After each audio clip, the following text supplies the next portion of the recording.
you guys are already, in terms of etiquette, are on the mark with muting your microphones.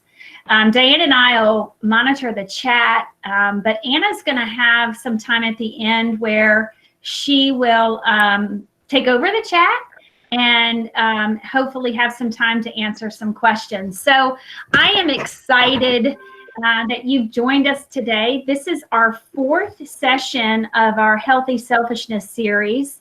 Our guest today is Anna Coker, and we're excited. I got the chance to meet her maybe over a week ago, and one of the things that we talked with her about is the concern that many of you had about not being able to reach students who were not engaged at the time during remote learning. And how do you let that go? It's hard for us to let that go. And how do we find a balance of control as we're trying to really connect with 100% of our students?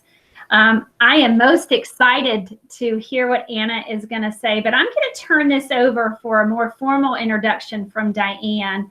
And so, Diane, if you'll take it away. Hi, everybody. Can you hear me? Yes. Okay. I'm so glad you've decided to join us today, and I'm extremely excited that Anna said yes, and she's here with us today. I can't wait to hear what she has to say. But for those that don't know, she is a licensed therapist and a life strategist, specializing in perception transformation. She is the founder of Northeastern Professional Counseling in Elizabeth City, and I'd like to think that she's like a Elizabeth City movie star, you know, famous Elizabeth Cityer. But she supports individuals and couples with difficulties ranging from conflict resolution to trauma and grief, loss, relationships. I've had the pleasure personally of hearing Anna speak on a couple of different occasions. One time at my church for a Q&A on, I think it was stress and anxiety, and another time in a big group conference setting at a women's conference. And so I reached out to her and she has said yes. And I feel like every year I've reached out for the Amore conference that I run, and she's a hot commodity, but she's with us today. And so thank you for being here, Anna. Absolutely. I'm definitely going to do your Amore at some point. Like, just let me know what you're doing in 2021 and I'll be there. It's so funny because I had Molly Parker, she's just like over here on this side. By the way, I've never done a Google Meet, so y'all are just gonna have to forgive me if I am like flubbing this, or if you can't see my face, just let me know. But I guess she has her camera turned off, and she's just this big smile, and I'm like, just keep her picture right there, and I will have like this really awesome smile looking at me. We're gonna get into the Enneagram today, and I'm a 3. And I really need feedback in order to continue feeling like I'm being heard or that I'm being understood. And I'm used to like live audiences, obviously. So please do I can see when you guys are chatting. I would love feedback as you guys are like, as I'm talking. And I don't mean like, Anna, you're doing a good job kind of feedback. I mean like asking questions. I really love questions, and I like to call this, actually, can I go ahead and turn my presentation on? Y'all, I practiced for an hour doing this today, so let's pray that it works.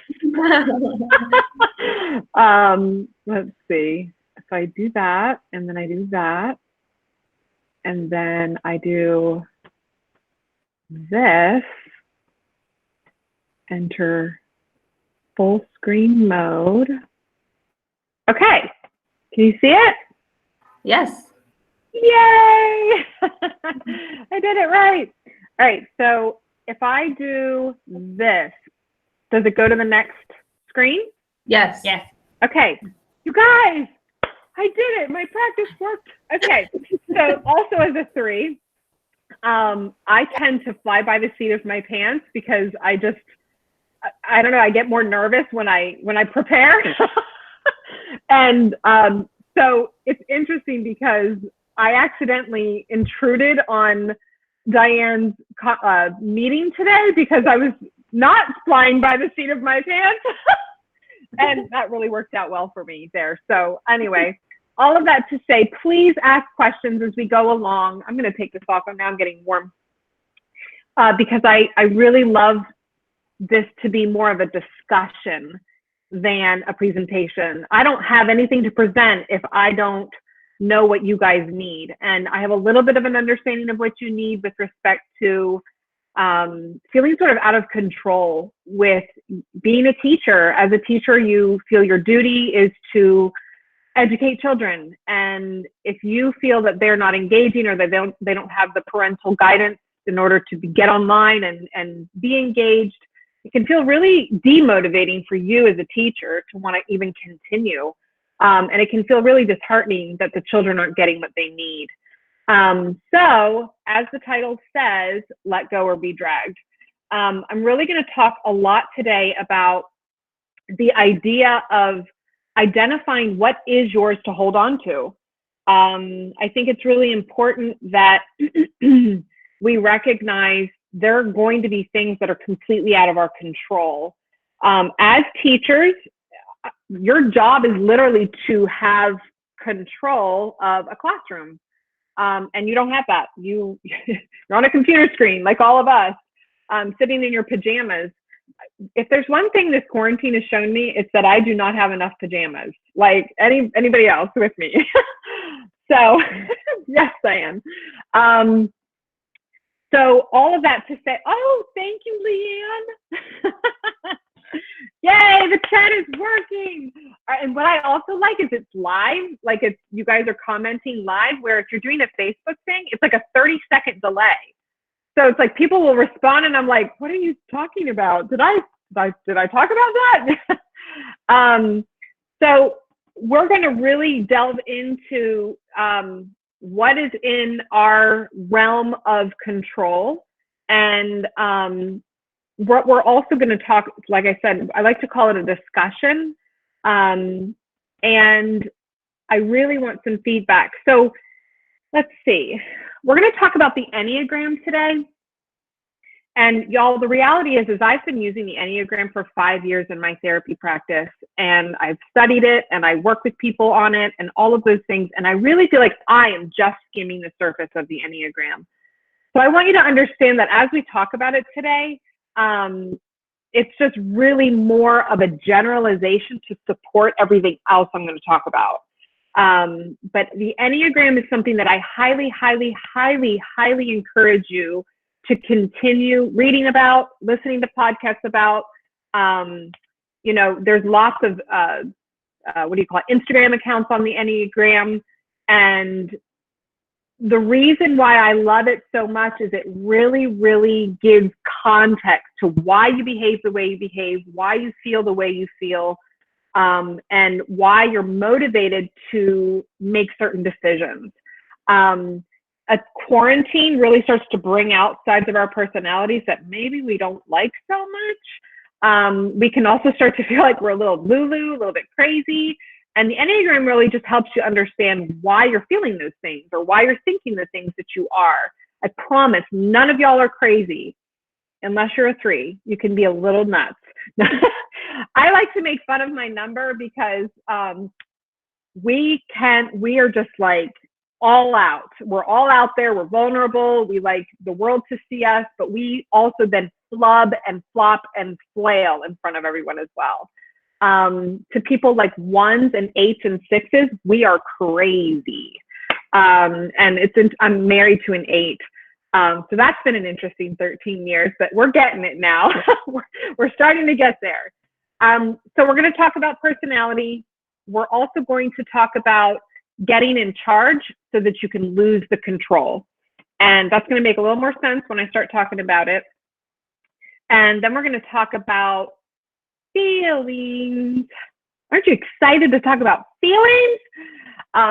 The reason we're going to talk about feelings is because that is actually the first thing. It's the first line of defense when you're facing anything. Your emotions tell you everything. Again, let's see. 8s, 7s, 6s, and 1s do not like to hear that. I love the Enneagram. Y'all, you're probably going to get off this and go, wow, isn't she just all about our numbers? Actually, there was a question yesterday, and Diane asked me to just mention it briefly, and that is that the Myers-Briggs, which is a fantastic typing personality. Yay, Megan, you're a 3 too. Hey. See? Do you see how the 3 was like, I'm a 3, and the rest of us are like, what else? We need people to know us. We need people to know that we're out there. So I, oh man, I lost my train of thought. Bring it back. What was I saying? Myers-Briggs. Okay. What was I saying? Myers-Briggs. You were talking about Myers-Briggs. Thank you. You're welcome. Thank you, Chris. Now, you know what, Chris? Is that a man or a woman? He's a 5. He, she? He. Hey, Chris. 6 here. That's so true about the emotions. Yeah, 6s, definitely. 6s and 7s. I'll tell you what, the one thing they want to do the most is avoid emotion and like feelings. They're just like, give me a job, give me a task, I'll do it. You know, just don't ask me to feel anything about it. So Chris is the one that proposed the Myers-Briggs question. Okay, so great question. Did you say Chris, Diane? Yes. As a 5, I am not shocked by that at all. Your desires to know more and to really have a full-blown understanding of all things. Your 5s are some of my favorite people because 3s are like, what else? I just feel it, so it must be true. And 5s are like, no, let's get some facts, let's get some figures, let's really like delve in and do our research. So Myers-Briggs is a fantastic personality typing test. And there's 16 different personalities, and there's a general idea of how some of those Myers-Briggs, like I'm an ENFP.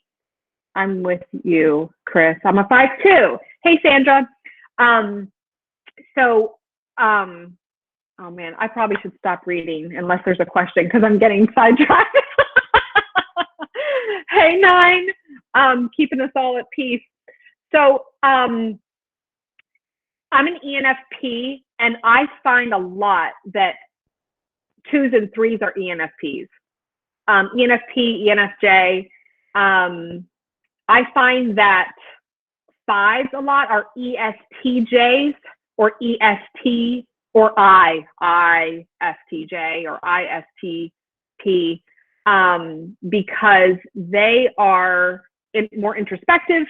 They prefer to sort of stay lower to the ground. Hey, y'all, thanks for telling me your numbers. I love it. 91% 2. Wow, Lauren. All right. And a 7, 2 and a 7 there. So all of that, Diane, I'm going to take more than an hour. I can already tell. No, I'm just kidding. All right. So we're going to talk about getting in charge and losing control. We're going to then talk about feels and how to figure out what's mine and what's not. And then we're going to recap it. So the very first thing I'm going to do today, you guys, is thank you for the amazing work that you do. There is no mother right now who is not realizing the immense power of a teacher. All homeschooling parents right now are going nuts. I love the meme that said something about like before COVID-9 when Johnny, failed his spelling test. We're like, what is the teacher doing over there? Or whatever. And then after COVID-9, it's like, we'll get it next time, bud. It's okay. It's not you. It's not me, obviously. We're just going to try better next time. So sometimes I want to read them and then they go away. Okay. So it's Teacher Appreciation Week. I hope you're feeling immensely appreciated in whatever way people are celebrating you. I feel really, really privileged to be able to speak with you this week and give you some tips and tools on how to feel better, how to get free from some suffering. And I'm really, really thankful that Diane asked me to do this. Yay. So Christine, you're a 2 and a 3, huh? Okay, yes, she's shaking her head, yes. all of that to say thank you, thank you, thank you, thank you. All stay-at-home parents right now are really wishing that you could do more of what you do, as in the classroom, not in their homes. All right. So here we go. The Enneagram. The reason I talk about the Enneagram during a self-care presentation is that understanding yourself gives you a lot of freedom from criticism, from a sense of shame, from a sense of there's something wrong with me, which is shame. It also gives you some understanding of other people. You know, we're all quarantined in our homes with our families right now, and that can be really, really interesting when you start living with someone 24/7. As a 3, I do not do well 24/7 with no breaks. I love my independence. I love my freedom. I like my alone time. I do not enjoy being interrupted. Y'all, I think every one of us understands we can't even poop alone right now. Like, it's really something else. And, but knowing my number gives me grace for myself. I allow myself to take those deep breaths and just say, this is just who I am. There's nothing wrong with me. I'm not a horrible parent. I just need to make sure I'm getting in my self-care. And so if each of us understands how we need to self-care, then that makes such a difference. You know, people saying, just walk in nature. Guess what? An 8 is going to be like, what the hell is nature doing for, oh my gosh, am I allowed to say hell? Oh man, Diane, please help me here. No, roll with it. Roll with it. You're good. I think it's enjoyable at this point. Okay. Hell yes, Chris. All right. Thanks, Chris. Yes, I cuss a little, a lot probably, but I'll try to like really keep it to a minimum. But as an 8's like walking around going like, what is nature doing for us? Now, I have taught my husband the joy of nature, and like last night, he ran into the house and he's like, hey guys, come look at the sunset. I have never felt so loved. I was like, oh my gosh. So we can absolutely start to appreciate certain things, but there's definitely certain self-care techniques that work better for some numbers and not as great for other numbers. Like all the ones probably went home and like organized all their closets in the first week, right? Meanwhile, I'm like, what closets? What laundry? You know, look at the beautiful birds on my porch. So I really like to include explaining the numbers because it really gives us context and understanding for how to take care of ourselves. So I saw a lot of all the numbers. I actually haven't seen an 8. Do I have an 8 out there? Anybody? 8s are leaders. 8s are actually some of the most, Bo Davenport is an 8. Oh, your husband. Yes. My husband's an 8 too. Maxine's a 2. 8s are leaders, and they do not like to be confined. I have 86 and a 6 and 8. Okay, so Sandra has both. Diane, Cody is an 8 too. Chelsea, is your husband Cody, I'm assuming? That's her husband, and they're both PE teachers. Wow. Okay, that's interesting. I was looking my number up. Yeah, Bo. Oh, your husband's on. That's so nice. Is he a teacher as well, Diane? He is. He's a PE teacher. Okay, and so he's in the garage. And Cody. That's funny. And Cody's a PE teacher too? That's right. Got it. Okay. Polishing exhaust and listening. All right. I love it. That's awesome. So 8s are the people running into crisis when everyone is running away. They are the people who, so Dan, he races horses. And when the horse jumps up on 2 legs and is freaking out, I'm screaming and running. And he's like, all right, get on back down here. You know, he just keeps a really level head when there's crisis. Meanwhile, 3s are freaking, and we're allowing ourselves to just feel all the feels. So 8s are just fantastic when we really need leadership. And I really have come to appreciate my husband. They are fierce protectors. And sometimes it's really annoying, especially as a 3, because I want to be free. And so all of that to say, the way my husband is going to self-care is not going to be the way I'm going to self-care. So the way a 6 might self-care,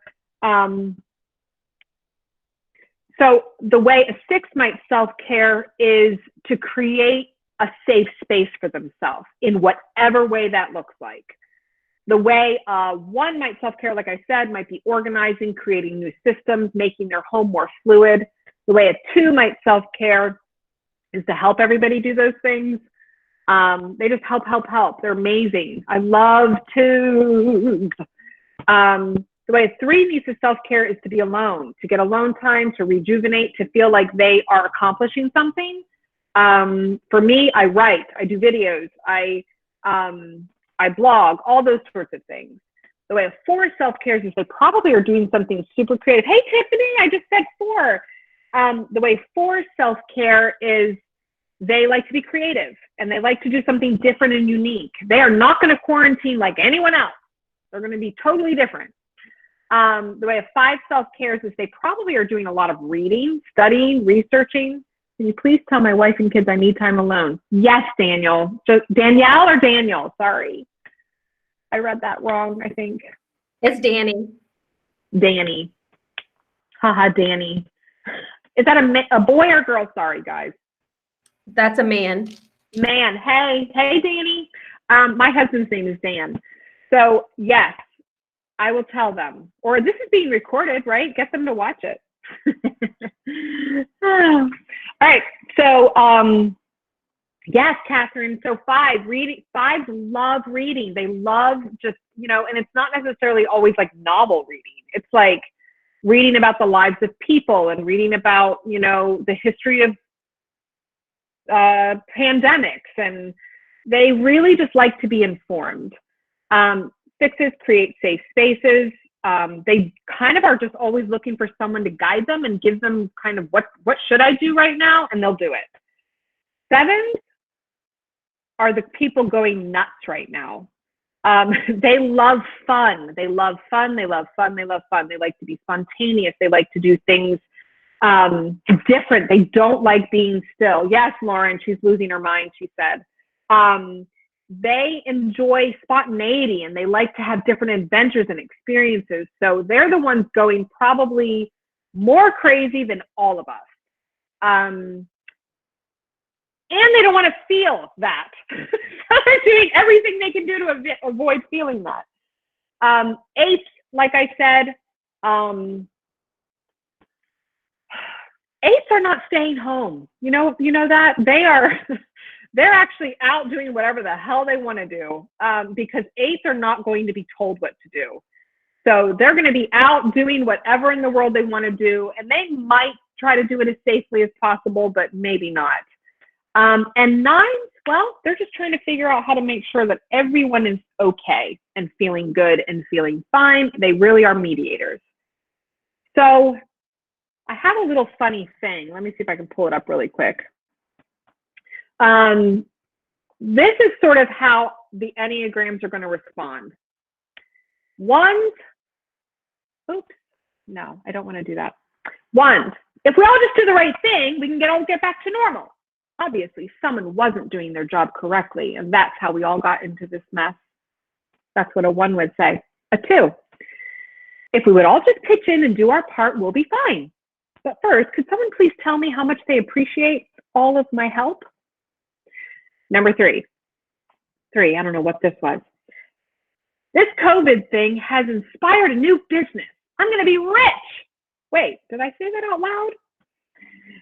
Number 4, no one is experiencing COVID like I am. Seriously, you wouldn't understand.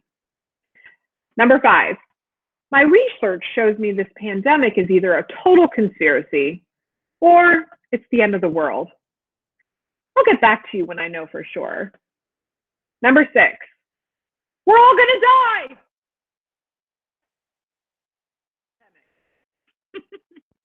Number 8. What the world really needs is a good leader. I think I'm going to tweet Trump and let him know my schedule's open. And the 9s, everyone is fine. We're all fine. It's all going to be fine. I mean, I could really see COVID bringing us all together in harmony, don't you? So that's a little bit of how some of the numbers would respond to COVID. All right. So let's go on. Okay, actually, before we hit next. So what you're seeing, so I have the peacemaker, the 8s, and the 1s. And under that, you see body. What that means is the way that they move in life is they are instinctual. So they're going to get a very bodily instinct. Hey, how do you say your name? Anna, you're a 9. How do you say your name? Do you have like a nickname? Is it Anastasia? No, that can't be right. Anceletta? Uh-huh. Hi, Anceletta, you're a 9.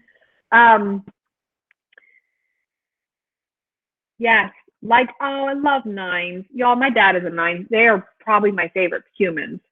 Probably because I'm so like, and they're so all that to say, 9s, 1s, 9s, and 8s, they really feel things from their body. They are very instinctual. They are all leaders, by the way. And if you can see that I kind of put the 9 in between the 8 and the 1, the 8s and the 1s need a 9. Because 1s can be a little bit, you know, what do you want to call it? Rigid, maybe, just a little bit sometimes. I like 1s to be, I like all my numbers. The more I study the numbers, I love all of you, and I love all of you for all different reasons.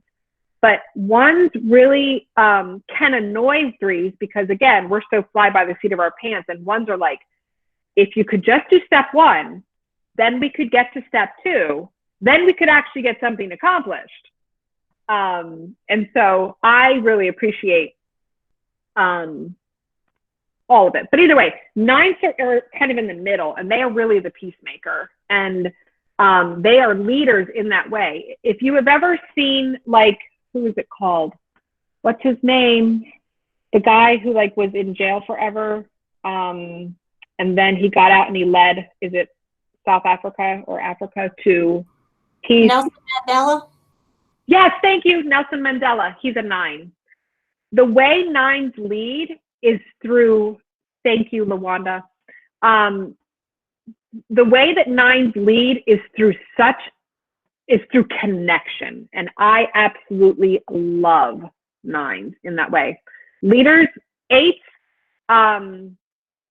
they just feel things in their gut and they just go with it. They're not considering anybody else when they're doing things.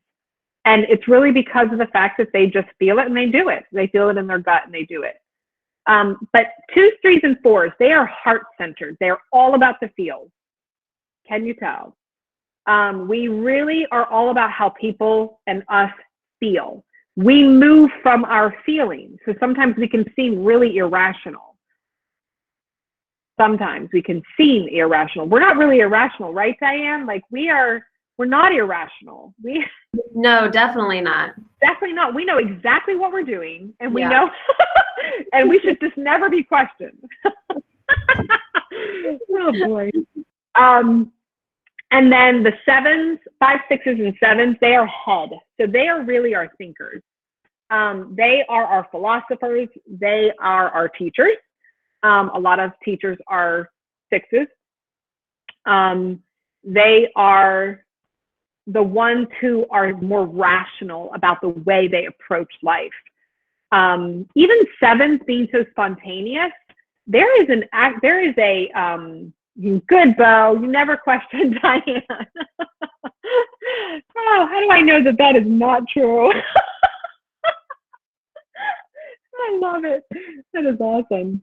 Us 4 need to get together. Hi. Oh, see, this is what I love about virtual meetings. I love the kids. I'm serious. As much as I don't like to be interrupted, I do love their precious little energies. So 7s, 5, 6s, and 7s, they are more rational. That's what I was saying. Is even though 7s are kind of spontaneous and they just really want to have fun, they know what they're doing. They're not doing it from a sense of feeling. They're more doing it from a sense of thought. And like, I'm going to do this and you're not going to stop me. So, but this is the deal, you guys.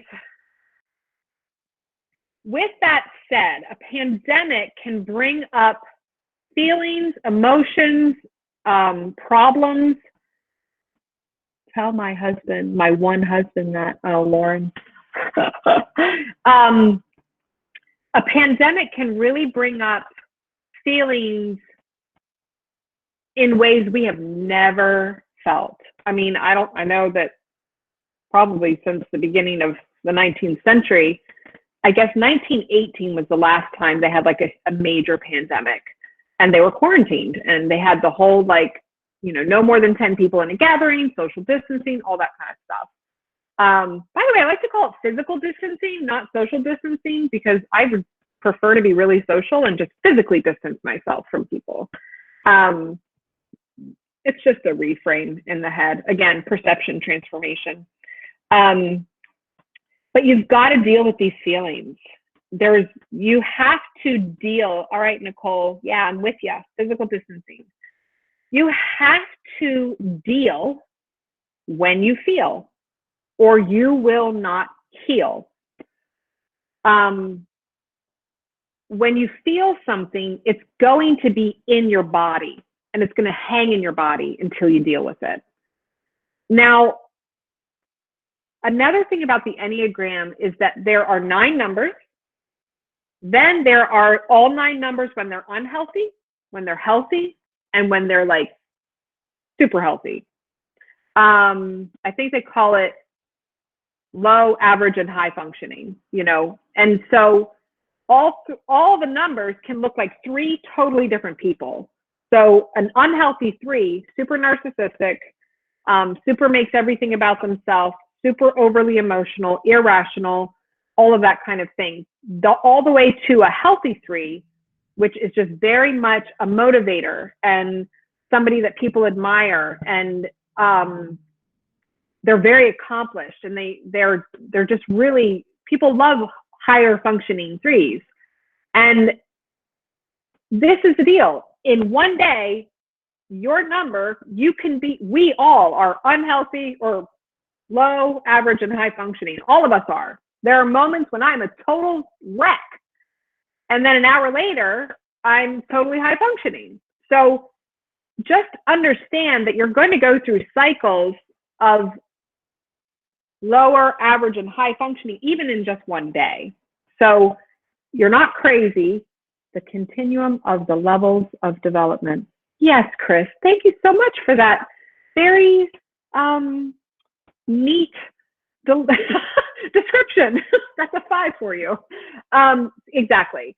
We're all continuing to develop. You know, when I like to say that all 20s are sort of low average functioning, you know, 20s and sometimes into your 30s, but not, you know, generally in your 30s, you're more average. And then hopefully you're developing and you're continuing to become more high functioning, but whatever. Anyway, so what we want to do is we want to talk about how each number is going to maybe feel something and what you need to do to deal with that. One aspect of emotional intelligence is the ability to feel a wave of emotion, acknowledge it, identify its source, and not become a victim of that emotion. Becoming a victim of your emotions means that you have lost your identification that you can actually deal with it. And that's not true. You can deal with your feels. All of us can. It's just a matter of learning ourselves. It's a matter of understanding who we are as humans and then doing what it takes to deal with it. Whatever it is that we're feeling, deal with it. But when we spew those feelings onto the people in our home, I do it. When we spew it onto the people in our home, or we go off and have really unhealthy behaviors, we're not actually dealing. We're continuing to stuff, and it's just sort of exploding out of us in really unhealthy ways. So the dealing part is the self-care. And the self-care is individual to your number and however you self-care. I sent Diane a document of 50 really simple self-care things. Now, an 8 is going to look at that list and maybe pick 5 of them. A 3 is going to look at that list. Well, I made the list, so you might like all of them. But,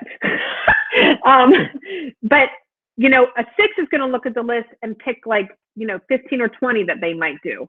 You're not going to like all of the self-care. That's why I did 50, by the way, because I want to be able to offer you just ideas that maybe you haven't thought of. And so that's what we're going to do. So let's see. This is probably the biggest part of what I want to say today. And I'm going to give you a few metaphors, and I'm really hoping that you walk away with this today. As a therapist, my job is to hear people's feelings and identify, one, if it's valid.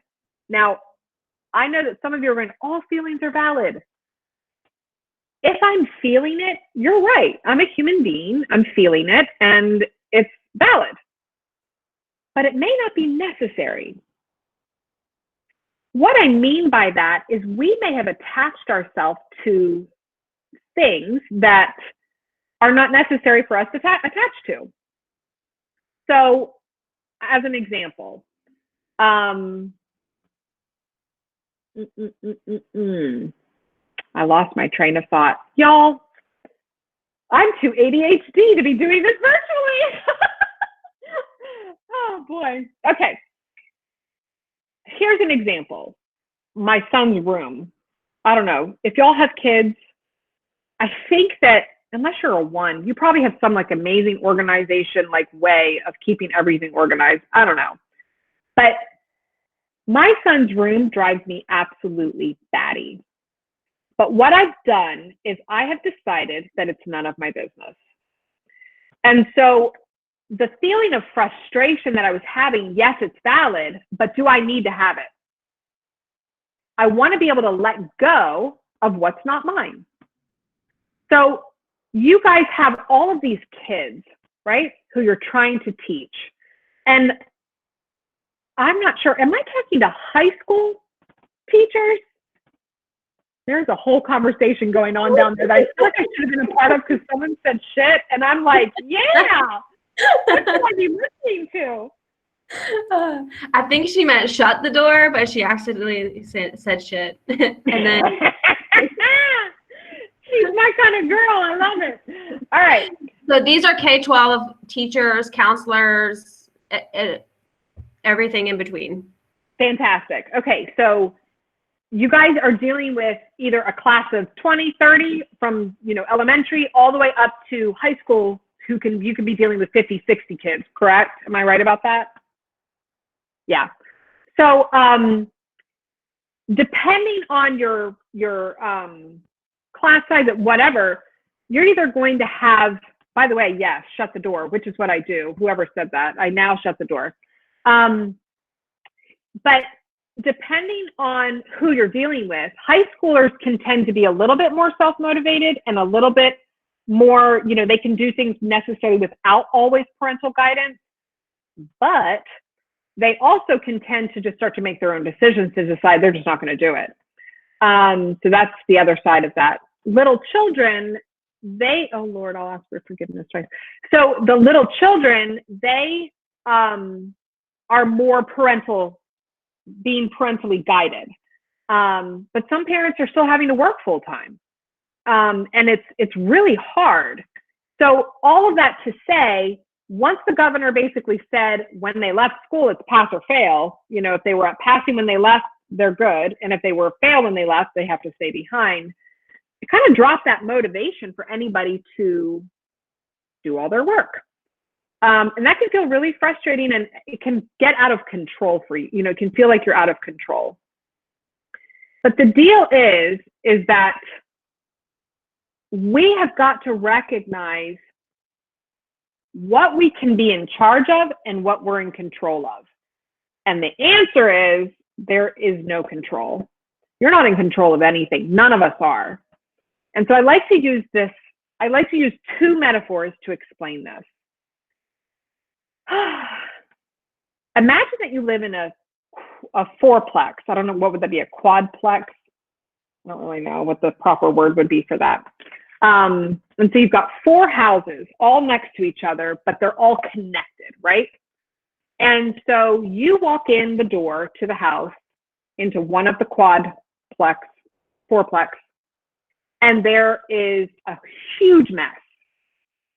Shoes everywhere, blankets off the couch, toys all up and down everywhere, papers everywhere. I feel like I'm describing my house. Dishes all in the sink and strewn everywhere. Dinner from last night still sitting on the stove. Laundry everywhere, right? And so with immense amounts of emotion, whether I'm acknowledging or not, I feel angry. I feel frustrated. I feel like I'm the only one. I feel like I, can't get a break. Does anyone know I need alone time? Does anyone know I'm not a Mary maid or a cleanup fairy? All the things, right? And so but I don't want my house a mess. So I proceed to cleaning up all the mess, and I'm angry while I'm doing it. I forgot to listen to my podcast while I was cleaning, so I'm still angry. And I'm doing the dishes and I'm doing the laundry and all of this stuff. And I'm done. And I'm like, there, see, I'm amazing. And I'm angry. And then the family who lives there walks in the door.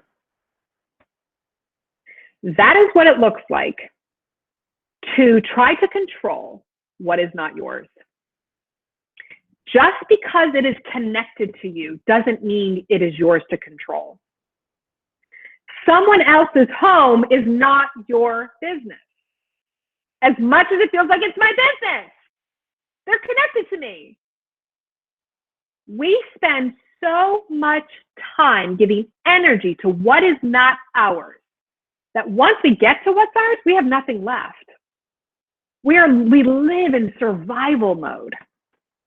And so the idea is not to say that your feelings are invalid. Your idea is to say, is what my feeling attached to mine or not? That's the very first question you want to ask yourself when I am really feeling overwhelmed or feeling stressed out or feeling really angry. Is it about something that is in my realm of being in charge? Or is it someone else's and it's not my business? So another metaphor that I like to use to sort of describe this is this. If I walk into a room of balloons and I see that all the balloons are laying on the floor, I decide balloons don't belong on the floor. Balloons should not be on the floor. So I'm going to run around like a mad woman and I'm going to bounce those balloons up in the air and I'm going to run around and make sure that those balloons are off the floor. And I'm going to get really angry when you get back on the floor. Being in charge, so basically what that leaves you is with nothing left, right? Because you're running around like a maniac, throwing the balloons in the air. Being in charge is walking into the same room of balloons and saying, if you want to be on the floor, be on the floor. You don't decide for anyone what they should or shouldn't have or be, and then proceed to put all of your energy into it. And then if a balloon pops up, because it's in your room, if a balloon pops up and needs your attention, I have the clarity of mind, I have the energy, I have the joy, I have the desire, I have all the things I need to take care of that balloon. So the process of determining what is mine versus what is completely out of my control is a journey. And it's a practice. I like to tell my child, and I have said this to him since he was about 6 months old, sitting on the baby potty, everything is practice. There is nothing in our lives that we can master like that. And the identification of what is mine to be in charge of versus what is not mine, it's a journey and it's a practice. And it's something that I have to constantly remind myself. Am I upset about something that is absolutely not mine to be upset about? Once I do that and I practice that, then I can actually be in charge of the things that are mine. And I find that I'm not as stressed out and angry and upset about things nearly as much. And it was absolutely freeing. I am no longer cleaning anybody else's house. Yay! Especially since I don't even like to clean my own house, right? So all of that to say, everything is practice. Yes, Christine, that's exactly right. Everything is a practice. And what I also like to say about that is the fact that if everything is practice, I can never fail. I'm just practicing. You know, long time ago, when I very first started doing presentations and doing talks and stuff, I would walk off the stage and I would feel like such an idiot. I would feel like that was so stupid. You didn't make any sense. You don't even remember what you said. People probably just think you don't know what you're talking about. That's also, by the way, the inner voice of a 3. Not anymore though. And what it is once I started adopting that, all I was doing was practicing. How can you fail when you're practicing? The point of practicing is to just get better at what you're doing. And I never say practice makes perfect, because there is no perfect, ever. There is ones, hear me. There is no perfect. Take that balloon and pop it. All right. Yes, practice makes progress. Yes, Trisha, I like it. Practice makes progress. That's exactly right. Yay. Okay, so get in charge and lose control. Get that word control completely out of your vocabulary and start asking yourself, what am I in charge of? What am I in charge of? Because that's going to take care of most of the feels. You're going to start recognizing that these things are not in my charge anyway. So bye. Bye, Felicia. Oh my gosh. How many of you knew that Bye, Felicia is from a movie like 20 or 30 years ago? Who knew that? Who knew that? I did not know that. I can't even remember the name of the movie now. Okay, Nicole Derby. Yes, she knew. I did. Kimberly. Okay, Friday. That's the name. Yes, Friday. Oh my gosh. Anyway, my husband is such an 80s, 90s geek. And he's like, you got to watch this movie. I did not like the movie, by the way. It's apparently one of like a classic, hilarious, funniest movie ever. But I'm not like a slapstick humor kind of person. But I'm watching it, and then they said, bye, Felicia. And I'm like, what? That's from like, what? So anyway, okay. I don't even know how I got down that rabbit hole. I guess I was saying bye, Felicia, like, bye to the feelings that are not even yours to have. Okay, so here we go. Unadulterated self-care is creating a life you want to live, not escape from.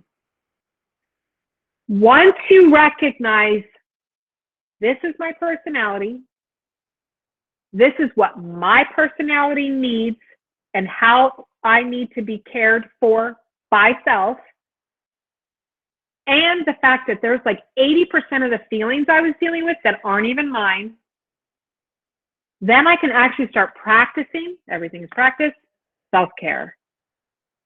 And then I actually start wanting to live my life. I actually start wanting to be in my life. Okay, confession time. I did not want children. I was 35 and I got pregnant. Now, I'm not an idiot. I know how I got pregnant. But it was a total surprise. And this is the deal. Obviously, if you're a parent, you understand this. Now that I have him, I couldn't live without him. He's the most amazing gift I've ever gotten. But the truth of it is that as a 3, we have a really difficult time multitasking, not because we can't multitask, but because whatever we're doing, we like to put all of ourselves into that one thing. And as you know, a child takes all of you. And so it took me years. And when I say years, I'm talking Joel was like 4 before I started to feel like me again. And so for 4 years, there was a part of me that, thank you, Kim, bye. There was a part of me that felt really unaccomplished as a human doing what I do, which is this kind of thing, and really crappy as a mom because I always felt overwhelmed and stressed because I didn't have the proper self-care. And I kept feeling like I wanted to escape. And as a mother, if you feel like you want to escape your child, you just feel really crappy. Like, what kind of mother wants to escape their children? That's not what we're wanting to escape from. We're wanting to escape from this feeling that I am not who I am as a human, and that I'm not able to do what I do as a human being and my type of personality. And so now, thank God, I have a really good understanding that when I am with my son, I am with my son and I'm full blown. And then I'm able to switch over, not feel guilty. Hallelujah. That took a minute, to what I do here. And this is my office, by the way, in case anyone was wondering, this is where I am. And do that full blown. And so I'm able to switch my 100% back and forth. But it took an immense amount of self-care and an immense amount of practicing doing that. And again, back to that 50 things, I have done most of those things on that list. And it's not like I did them once and I'm like, that didn't work. I did it again, and I did it again, and I did it again, like taking my coffee. Every morning that I can, I take my coffee. Bye, Jennifer. I take my coffee onto the back patio, and I drink my coffee, and I listen to the birds. It's total free relaxation soundtrack. And I try to do it for 30 minutes every single morning. And it's just a practice. And that's a 3. You know, ones might not need that. That's totally fine. But you have got to find what works for you so that you can practice those self-care things, integrate them into your everyday life so that you don't feel like you're wanting to escape your life altogether, but that you're actually creating moments rather than managing moments. When we just live a life of managing moments, we want to get the hell out. But when we actually feel like we are intentionally, consciously creating moments, that's when we actually really love and enjoy our life. We don't want to escape it. And then you don't have to feel guilty for wanting to escape your life all the time. So it really kind of works out. So a few things that I do, I'm going to kind of quickly go because I know we have 4 minutes. I'm sorry, it took all the time and I didn't even get to questions. Maybe we should get to questions. You guys can read. By the way, what I mean by take water breaks is water is incredibly refreshing. It is go ahead and ask some questions if anybody has any questions. Water is overwhelmingly cleansing and refreshing. And so I sometimes will take 2 showers in a day because I've got to wash away whatever has come my way. So that's what that means, by the way, take water breaks. But breathing is a whole other series. Ask me back. I'll do some breathing stuff with you.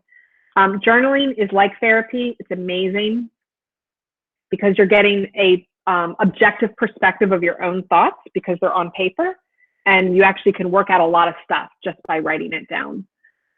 Taking water breaks, like I said, take some showers, go for a swim. The YMCA is closed, and I usually go swimming most days, and that's been really tough for me. Meditate. On the document that I sent over to Diane, there are some ideas for meditation. Walk into nature. Now, again, y'all are probably like, that's not for me.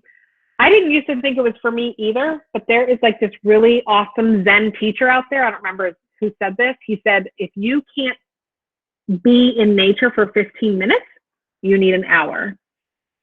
And that is the truth. Nature is healing. It has all the things that we need. And then if you're really, really struggling, if things are really, really, really rough and tough, my encouragement is to find a therapist or find a coach, so that wherever you are, you can be all there. Just quickly, I'm going to go through this. Recap, what did we actually talk about? Teachers rock and deserve a serious raise. Oh. Your personality explains everything. It can put context into all things. You have to get clear about what is yours and what you must let go of in order to be sane. Your feelings won't kill you. They need you to pay attention so that you don't kill someone else. And show up for yourself, and everything else will fall into place for you.